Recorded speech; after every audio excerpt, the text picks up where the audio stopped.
After everything that's happened so far in chapters 1 through 4, it seems like we're coming to the climax of the series and chapter 5 might be the last chapter. But then this begs the question, who are we going to see in chapter 5 that might make a return?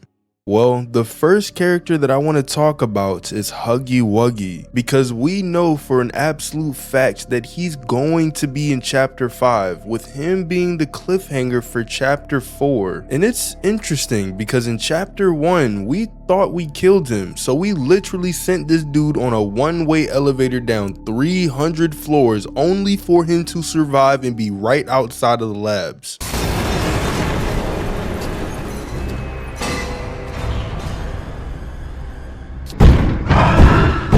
But what is his role in chapter 5 even going to be? Well, because we tried to kill him in chapter 1, he's most likely going to be extremely angry and try to kill us in chapter 5. But with the door being shut and red smoke filling the room, it seems like in chapter 5 we're gonna wake up right after being knocked out. So we might not even see Huggy at the very beginning of chapter 5, but he might appear later in another chase scene. And this would be similar to how we saw Yarnaby first behind a window, but later we actually fight him. So with the red smoke coming into the room, it really makes me think that we're gonna see Huggy either in the middle of the chapter or near the beginning, but not the absolute beginning. The next character that I'm curious about is Poppy, because in the end of chapter 4, Poppy left us behind only for us to get exploded down to the labs. So if Poppy just destroyed any relationship that we thought we had with her, and even the one that she had with Kissy, then what is she gonna do in chapter 5? Is she gonna show up again like she showed up out of nowhere and acted completely normal like in the start of chapter 2? Well, in my opinion, it seems like Mob isn't gonna do that, but instead there would have to be a very good reason for us to see Poppy again.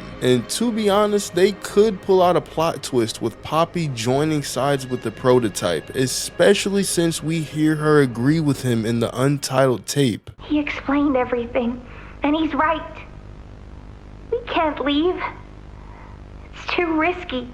But what about Kissy? Cause she's now on her second cliffhanger in a row. In chapter 3, we were wondering whether or not she's still alive, and the exact same thing happened in chapter 4. Because during the phone call between Ollie, or in reality the prototype, we hear the prototype's footsteps right outside of the ventilation block. Let me tell you what comes next. I'm going to Come up there. and I'm going to Find you. Your collaborators. The few you have left, they will be dealt with. Meaning that if we were to stay there for too long, the prototype could have killed us, but he instead chose to use the bombs in order to explode us down to the labs. But before we fall down, Kissy grabbed us, which tore her arm off. Some friend, huh? Don't worry, I'll find her. As for you two, try to land on your feet.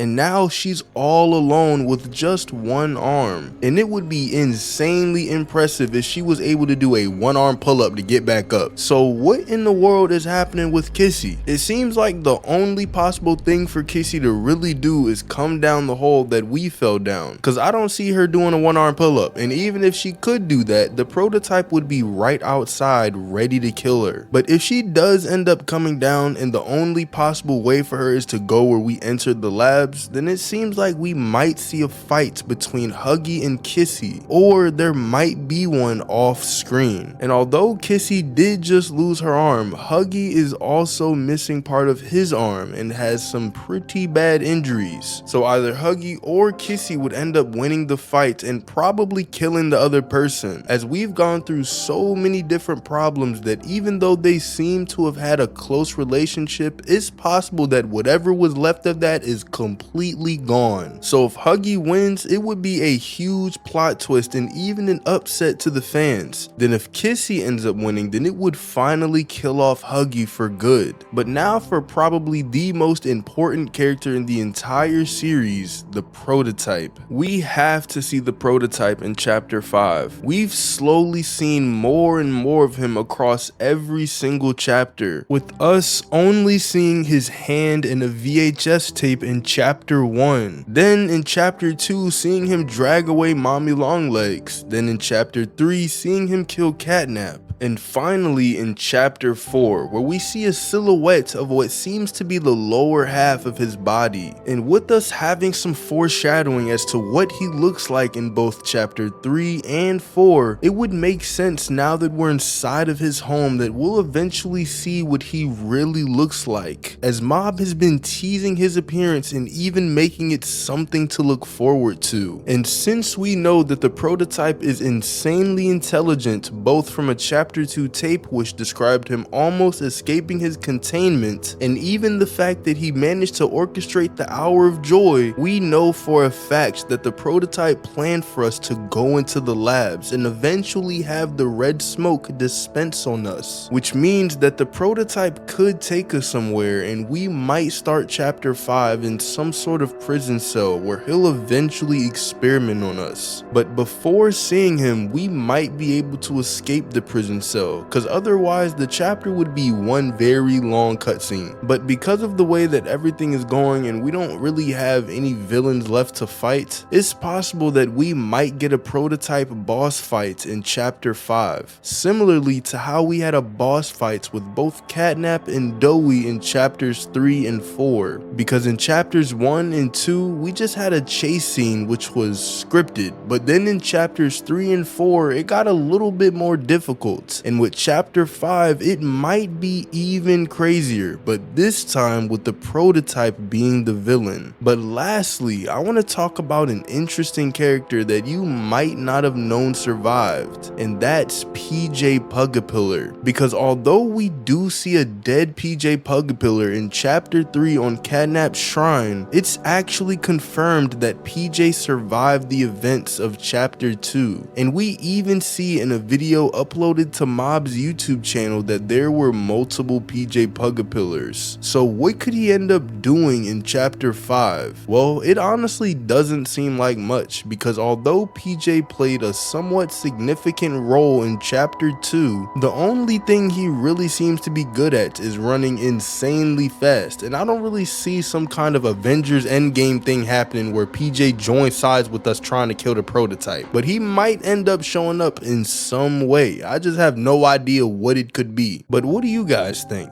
Let me know down in the comments. Thanks for watching, subscribe, and click on this video right here.